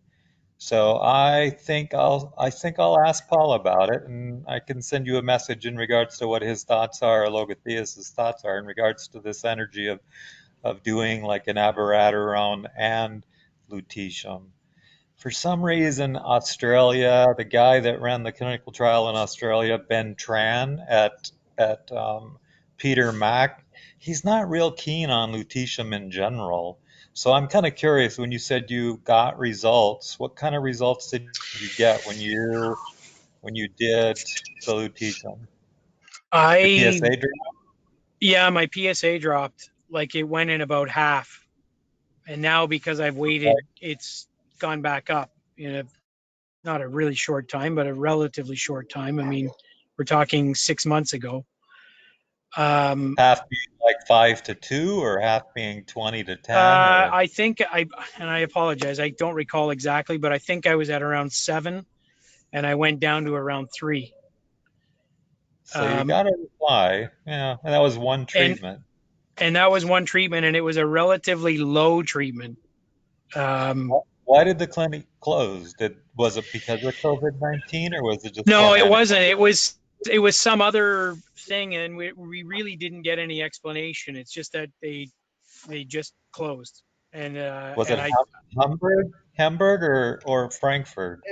And can I interrupt? I don't know that we need to why. Yeah, sorry. Closed, but what I do think is that the big issue here, and what I'd like to poll the guys on, we'll go over 10 minutes or so, because I think it's so key. Your disease comes back, and John's decision has been to try and address it very, very early on with lutetium-177. But there are a lot of other strategies, as we know. For example, first-line anti-androgen, to go back on a first-line anti-androgen, to go back on a first-line anti-androgen and a second-line anti-androgen like abiraterone or enzalutamide or et cetera, to do chemotherapy, which many of you guys have done. And then obviously there's a lot more exotic and various different things that we're all aware of with the different clinical trials. What are your own thoughts on what you've done? And would you have gone to lutetium-177 so early? Or what did you do? Anybody? Well, as you know, Rick, lutetium-177 is one that's in clinical trials. So if you don't go to a clinical trial, it's not even something like standard of care in the U.S. So they're still waiting to find out whether or not. I mean, lots of people believe that there's an advantage for doing it, but I don't know of that many people that have done it in the U.S. unless they've gone to Germany. Well, or Australia. My question is a different one. I'm not talking about the validity of the lutetium-177, Ken. I'm talking about the strategy. Do you do it early? Do you do it late? Do you do hormone therapy before?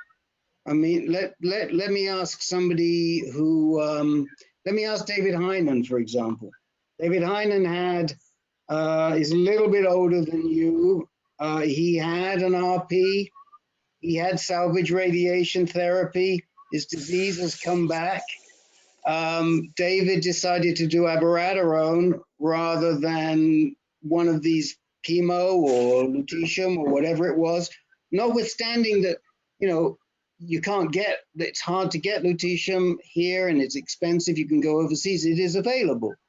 So David, I mean, what was your thinking when that disease came back? How high did your PSA get after you finished your salvage radiation?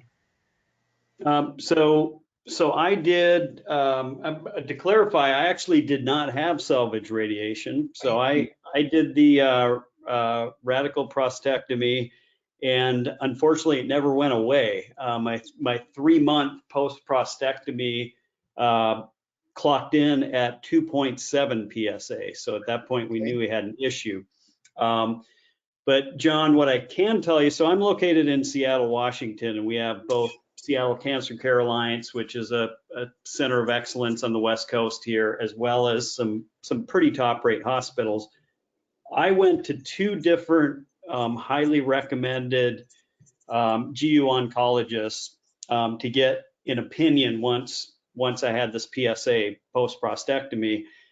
And both of them, due to my age, I'm 54, basically looked at me. By the way, I was my Gleason was 8s and 9s. It was actually 9 post prostatectomy when they did the looked at my prostate. And they looked at me and they said, "You're young, you're healthy." They said, "We want to immediately get you on a first and second line." Just jumped right to that.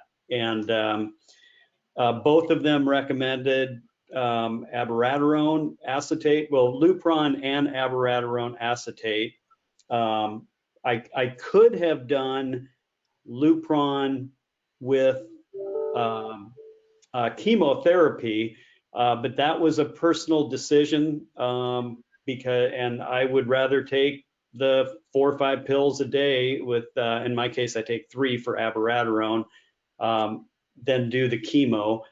But what they emphasized to me was, because of my age and because there's studies, Stampede being one, I forget the other one, that there's been really good results with going on a very aggressive hormone therapy treatment early on.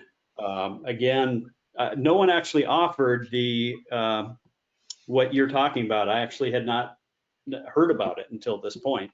But that just came from 2, really sort of strongly recommended. I felt good about both the oncologists, and they both recommended the same thing. But they were pretty blunt that it's like, get on hormone therapy, get on it as soon as you can. Not that I want it to be on it. I'm okay being on it, by the way. But yeah, they were frankly kind of the essence. Get on this now, and then we'll monitor things. By the way, I have, to put it in perspective, I have 2 lymph nodes that we found through an Axeman scan that were cancerous, that unfortunately did not show up prior to my initial treatment. And I had a bone met in my upper left shoulder. So it was clearly spreading in my body, but it was still a very low volume. Yeah. And sorry, what were the 2 things you took? Abiraterone? Abiraterone acetate, right. Referred to as Abby, I think, by most people in the field, and Lupron. So Lupron is a first defense, and then abiraterone. And I know that one. I've been on that one. But yeah. I wonder, how long are you on that for?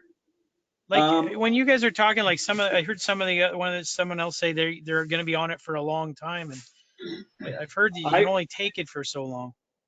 I was told to expect to be on it for the remainder of my life. And in my case, who knows? I mean, could be 5 years, could be 7 years before, unless a cure comes along, before it gets the best of me, could be 10 years.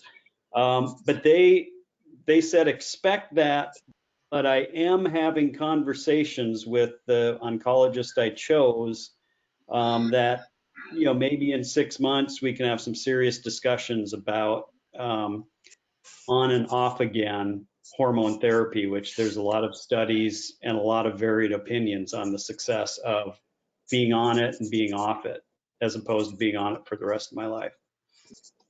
Okay. So, John, this is Rick again. Zytiga, abiraterone is the same as the Zytiga that your doctors in Toronto offer. Thank you. That's the name I was looking for. Yep. Right. Okay. And there's Zytiga, there's Xtandi, there's Nubequa, there's Erleada. There's a choice. I think one of the things that, if you can afford it, I certainly would do if I was in Canada, and this is based on having seen several men, maybe a dozen or more men get treated in Canada, is I would bring a genitourinary medical oncologist into your team quickly, and most likely one from the United States, because there are some in Canada. There's a good guy out at UBC. Forget his last name. It's a Chinese, or it's a Asian name. David. Right. Yeah, I forget his name. But yeah, I've also seen, and we recently set up a guy from Niagara Falls, Ontario, with a doc in Chicago.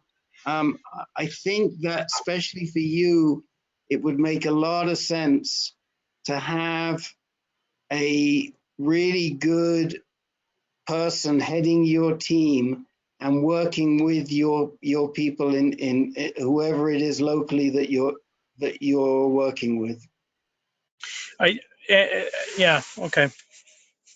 I did go down to the Mayo Clinic and talk to a medical oncologist. I think he was a medical oncologist down there.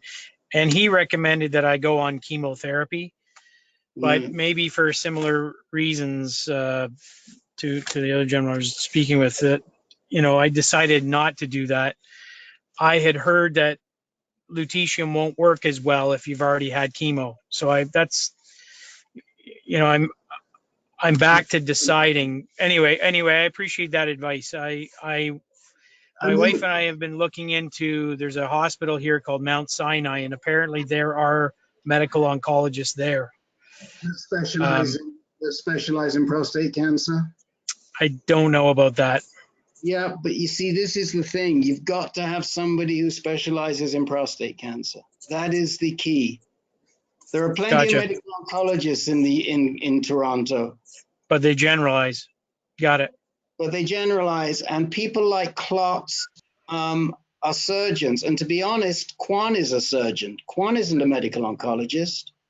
Yeah, that's the name. Man, you know everything about this. Okay.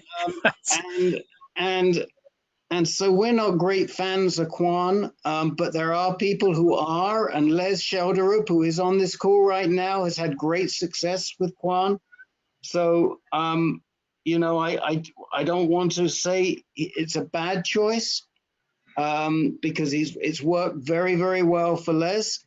If it were me, I would be going to a genitourinary medical oncologist at one of the NCCN hospitals. And that's where most of our guys are set up, who have disease like yours, which has to be taken pretty seriously. And my concern is that we don't have enough evidence. First of all, most of the people that have done lutetium-177 in the trials have been much further along than you. Yep. I know of one guy who has used lutetium-177 who has lesser disease than you have, but his disease has come back, seems to have had success with it. But by and large, the men that are doing lutetium-177 have got significant amount of bone mets. So and I don't think they have enough experience to know how good the lutetium-177 is as a curative treatment early in the disease cycle. Now, I'm just guessing. Len, do you have any input on that? I agree with you, Rick. Its use early on in therapy is experimental, so we don't really know. There was just speculation that, hey, this works late in advanced prostate cancer. I wonder if it'll work better if we use it up front. And that, of course, hasn't been determined yet. But it seems to me, you're showing up as Jay. Are you John or Jay? I am John. You're John. Okay. So, I mean, I think the path that David followed makes more sense to me, you know, for you, going on Lupron, which you've already been on, plus a second line anti-androgen like Zytiga, abiraterone, or there are some others. I believe you said your disease volume was low. It is currently like 3 or 4 nodes, 1 in the chest and 3 in the abdomen. Yeah. So hormone therapy has been proven to be a better choice for guys with low volume metastases than chemotherapy. So I would, if I were you, I mean, talk to your doctor, but I would choose hormone therapy over chemotherapy in your case. So look, Okay. we're going to, John, I really hope you'll come back. A lot of this, I actually wrote the very same thing that Len said to you in a letter to you and your wife. You'll find it in there. All